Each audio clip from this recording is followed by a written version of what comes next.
Hello বন্ধুরা, cyclone ঝড় Remal আর এই রিমালের সব থেকে বড় আপডেটটা নিয়েই আজকে আমরা এলাম।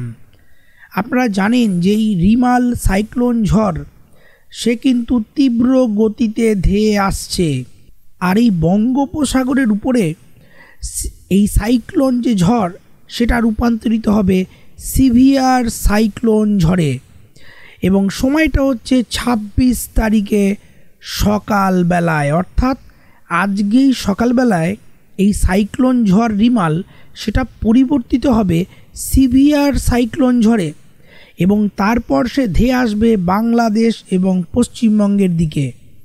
সাগর আইল্যান্ড এবং খেপুপাড়া সেটাকে সে ক্রস করবে ২৬ তারিখে মধ্যরাতে, এবং এই যে সিভিয়ার সাইক্লোন ঝড় তার গতিবেগ তখন থাকবে ১১০ থেকে ১২০ কিলোমিটার, সেখান থেকে ১৩৫ কিলোমিটার স্পিডেও প্রতি ঘন্টা সেটা কিন্তু হতে পারে। অর্থাৎ আপনাদেরকে জানিয়ে রাখি যে ১১০ থেকে ১২০ সেটাতেই হতে পারে, কিন্তু সর্বোচ্চ যে গতিবেগে ঝড় যেতে পারে সেটা হচ্ছে ১৩৫ কিলোমিটার প্রতি ঘন্টা। তো আপনাদেরকে জানিয়ে রাখি যে আপনারা খুব সতর্ক থাকবেন, যারা উপকূলবর্তী রিজিয়নে থাকেন পশ্চিমবঙ্গের এবং বাংলাদেশে, সেখানে কিন্তু আপনারা সবাই সতর্ক থাকবেন।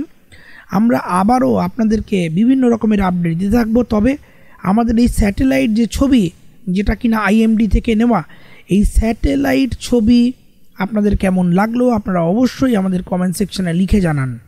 এই রকমই আরও আপডেট আপনারা যদি চান সেক্ষেত্রে আমাদের এই ইউটিউব চ্যানেলটা সাবস্ক্রাইব করে রাখুন।